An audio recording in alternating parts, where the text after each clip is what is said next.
बिस्मिल्लाहिर्रहमानिर्रहीम। अस्सलाम वालेकुम। हम इस लेक्चर में स्टोइचियोमेट्री के न्यूमेरिकल्स को डिस्कस करेंगे।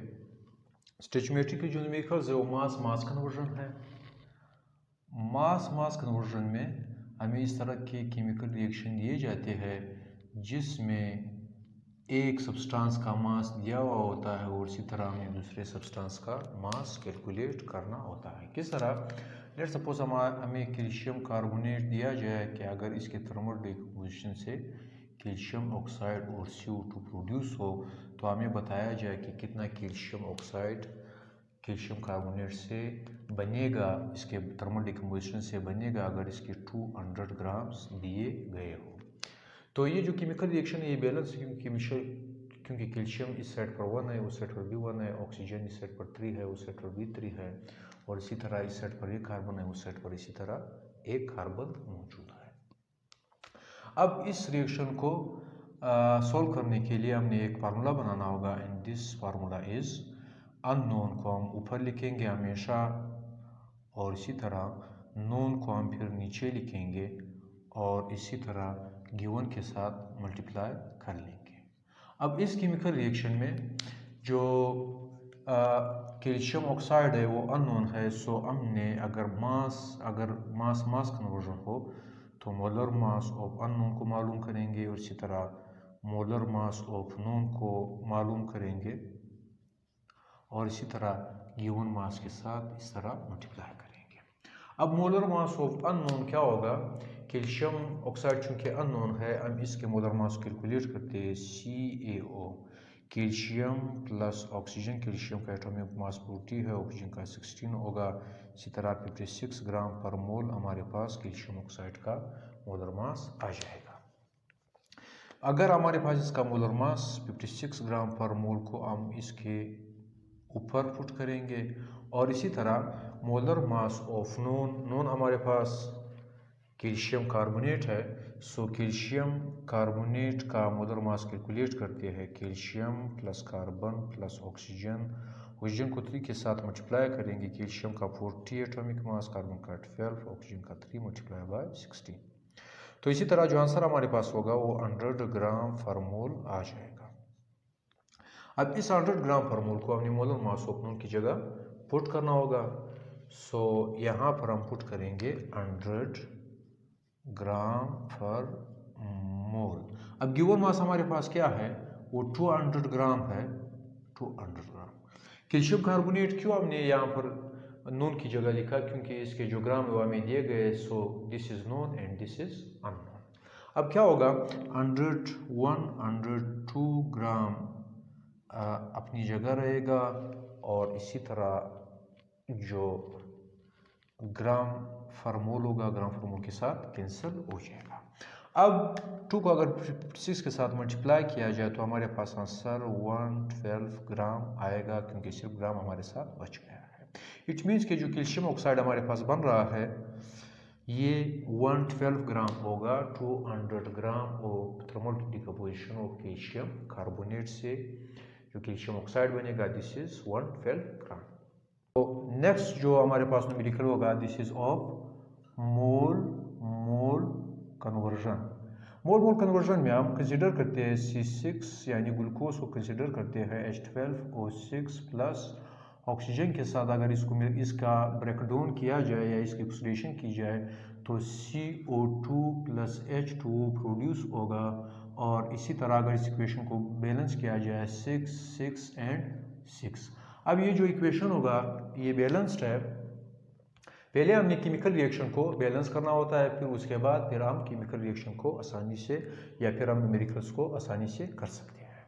अब हमारे पास अगर ग्लूकोज के 1.25 मोल दिए गए और हमसे कहा जाए कि हमने CO2 को मालूम करना है, तो इसके लिए जो वही बेसिक फार्मूला होगा, हमने अननोन को ऊपर पुट करना है और अननोन जो है वो हमारे पास CO2 है। इसी तरह नोन को हम नीचे पुट करेंगे और इसी तरह गिवन के साथ मल्टीप्लाई करेंगे। चूंकि ये जो न्यूमेरिकल है ये मोल कन्वर्जन है तो हम लिखेंगे मोल ऑफ अननोन और इसी तरह मोल ऑफ नोन और यहाँ पर गिवन मोल हम पुट कर लेंगे। गिवन जो है वो हमारे पास 1.25 C6H12O6 यानी ग्लूकोज जो हमें मालूम है, दैट्स वाई हम इसको नोन कहेंगे, और इसी तरह CO2 को हम अननोन कहेंगे। अब मोल ऑफ अननोन, हम मोल ऑफ अननोन की जगह अननोन जो है यानी जो मोल है वो इस तरफ लिखे हुए थे, इस तरफ जिस भी फार्मूले के इस तरफ जो भी नंबर हो इसको फिर हम इसके मोल कंसिडर करेंगे। तो यहाँ पर 6 लिखा हुआ है, this is 6 moles of CO2 में यहाँ पर 6 पुट करूँगा। ग्लूकोज के इस तरफ यानी इस कार्बन की इस तरफ कुछ भी नहीं है, इसको मैं 1 कंसिडर करूँगा। गिवन मोल जो है वो हमें 1.25 दिया गया है, 1.25। और इसी तरह इसके साथ हम फिर मोल्स हम पुट करेंगे, मोल्स मोल, और इसी तरह 1.25 मोल्स। तो मोल के साथ कैंसिल हुआ, 6 को अगर इसके साथ मल्टीप्लाई किया जाए तो 7.5 हमारे पास आंसर आएगा। हम ये कहेंगे कि 7 moles of CO2 are produced from breakdown of 1.25 moles of glucose. फिर इसके बाद हम दूसरा जो न्यूमेरिकल है, जो दूसरे टाइप का हमारे पास आ सकता है, this is mole mass conversion या फिर मास मोल कन्वर्जन। पहले हम मास मोल कन्वर्जन को कर लेते हैं, या हम मास मोल मास कन्वर्जन में हमें एक सब्सटेंस का मोल दिया हुआ होता है और हमने दूसरे सब्सटेंस का जो मास है उसको फिर हमने कैलकुलेट करना होता है। लेट्स सपोज किस तरह, यहाँ पर मैं एक केमिकल रिएक्शन को कंसिडर करता हूँ। H2O is equal to H2 plus O2 यानी वाटर के ब्रेकडाउन से H2 और O2 प्रोड्यूस होता है। अब अगर इसको बैलेंस किया जाए, यहाँ पर भी 2 आएगा और यहाँ पर भी 2 आ जाएगा। Now this chemical reaction is balanced. अब अगर हमने मोल को यानी मास को मोल से हमने मालूम करना हो, हम यहाँ पर सपोज करते हैं कि अगर वाटर का 4.3 मोल दिया जाए और हमसे कहा जाए कि ऑक्सीजन का मास मालूम करो, तो हम फिर किस तरह करेंगे। हम फिर एक फार्मूला, पहले हाइड्रोजन के H2O के मोल से हाइड्रोजन के मोल को मालूम करेंगे, फिर इसके मोल को मास में कन्वर्ट कर लेंगे। किस तरह करेंगे, लेट्स सपोज मैं फिर एक फार्मूला, जो मोल का फार्मूला था वो मैं यहाँ पर पुट करता हूँ। इसके मोल से इसके मोल मालूम करने हैं। सो मोल ऑफ अननोन, चूँकि यहाँ पर 2 लगा हुआ है, मैं मोल ऑफ अननोन की जगह यहाँ पर 2 पुट करूँगा। और इसी तरह मोल ऑफ नोन की जो है 2 मोल है, यहाँ पर मैं 2 पुट करूँगा। गिवन जो हमें दिया गया 4.3, इसको 4.3 के साथ मल्टीप्लाई कर लूँगा। सो और मैं यहाँ पर मोल पुट करूँगा, मोल्स 2 मोल्स, और इसी तरह यहाँ पर भी मोल्स पुट कर लूँगा। सो 2 के साथ कैंसिल होगा, मोल के साथ कैंसिल होगा, 4.3 मोल्स हमारे पास आंसर आएगा। इट मीन्स कि 4.3 मोल्स H2O के अगर ब्रेकडाउन किए जाए तो 4.3 मोल्स ऑफ हाइड्रोजन प्रोड्यूस हो जाएंगे। अब ये जो 4.3 आंसर हुआ है H2 का आया हुआ है। अब हम इसको मास में कन्वर्ट करते हैं H2 के, हम मास वाला या मोल का जो फार्मूला है वो पुट करते हैं, mole is equal to mass divided by molar mass. अगर मोलर मास को इस तरफ ले जाया जाए तो ये मोल के साथ मल्टीप्लाई हो जाएगा और हमारे पास जो नया फार्मूला होगा, this is mass is equal to mole multiply by molar mass. अब ये जो हमारे पास फार्मूला बना, चूंकि हमें मोल मालूम है, मोल इज 4.3, और इसी तरह मोल हम लिखेंगे, moles multiply by molar mass hydrogen का 2 ग्राम पर मोल होगा, 2 ग्राम पर मोल। अब 2 को अगर 4.3 के साथ मल्टीप्लाई किया जाए, आंसर 8.6 आएगा। मोल के साथ कैंसिल होगा और इसी तरह ग्राम बच जाएगा। इट मीन्स कि जो मास हाइड्रोजन का प्रोड्यूस हो रहा है from the breakdown of 4.3 moles of water, that is 8.6 ग्राम। अगर एक सब्सटेंस का मास दिया जाए और हमें ये कहा जाए कि दूसरे सब्सटेंस का हमने वॉल्यूम को मालूम करना हो, this called mass volume conversion, और ये जो वॉल्यूम है स्पेशली गैसेस का मालूम किया जाता है। लेट्स सपोज हमें एक गैस दिया गया है NO, और इसी तरह हमसे कहा जाए कि अगर इसको ऑक्सीजन के साथ मिलाया जाए तो NO2 बनेगा। पहले हम इस केमिकल रिएक्शन को बैलेंस करते हैं। ऑक्सीजन यहाँ पर 3 है, वहाँ पर 2 है, अगर यहाँ पर 2 पुट किया जाए ऑक्सीजन 4 हो जाएंगे, यहाँ पर भी 2 पुट किया जाए। अब ये इक्वेशन जो बैलेंस हो गया, चूँकि यहाँ पर जो नाइट्रोजन है वो 2 है, यहाँ पर भी नाइट्रोजन 2 है, यहाँ पर ऑक्सीजन 4 है, वहाँ पर भी ऑक्सीजन 4 है। अब अगर हमसे कहा जाए कि 12 ग्राम ऑफ NO अगर कंज्यूम हो रहे हो या ऑक्सीजन के साथ ये कंबाइन हो रहे हो तो हमें ये बताया जाए कितने नाइट्रोजन पेरोक्साइड बनेंगे। सो नाइट्रिक ऑक्साइड जो हमें 12 ग्राम दिया गया है।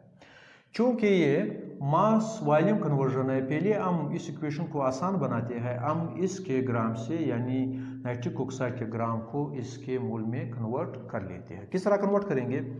हमारे पास हम मोल का फार्मूला पुट करते हैं। Mole is equal to mass divided by molar mass. Mass हमें दिया गया है 12 ग्राम है और इसी तरह जो नाइट्रोजन या नाइट्रिक ऑक्साइड का जो मोलर मास होगा वो N प्लस O14 प्लस 16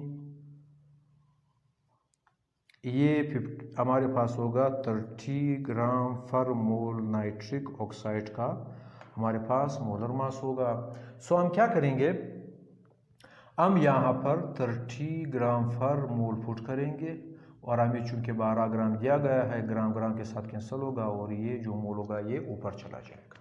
अब 12 को अगर 30 पर डिवाइड किया जाए तो जो आंसर होगा हमारे पास 12 डिवाइडेड बाय 30, चूँकि यहाँ पर पॉइंट लगाएंगे यहाँ पर 0 आ जाएगा, 34 120। इट मीन्स कि हमारे पास जो आंसर होगा वो 0.4 आएगा। तो हम ये कह सकते हैं कि NO का जो है या तो 12 ग्राम जो है वो ऑक्सीजन के साथ रिएक्ट कर रहे हैं या फिर इसका 0.4 मोल जो है वो इसके साथ रिएक्ट कर रहा है। 12 ग्राम की जगह हम 0.4 मोल्स भी लिख सकते हैं। अब हमारे पास ये जो इक्वेशन है बहुत आसान हो गया। हम मोल से मोल को मालूम करते हैं और फिर उस मोल से वॉल्यूम को मालूम कर देते हैं। लेट्स सपोज हम इस इक्वेशन को करने की कोशिश करते हैं। हमारे पास 0.4 मोल जो है वो NO के आए हुए है, इससे हम इसके मोल मालूम करते हैं। ये हमारे पास नोन है, ये हमारे पास अननोन है। सो हम लिखेंगे मोल ऑफ अननोन और इसी तरह divided by mole of known multiply by given mole. अब गिवन जो है हमारे पास क्या है, वो 0.4 है और ये हमारे पास नोन है और ये हमारे पास अननोन है। इसकी इस तरह भी 2 लगा हुआ है और इस फार्मूले की इस तरह भी 2 लगा हुआ है। तो हम लिख सकते हैं कि अननोन जो है वो भी 2 मोल है और इसी तरह नोन जो है वो भी 2 मोल है।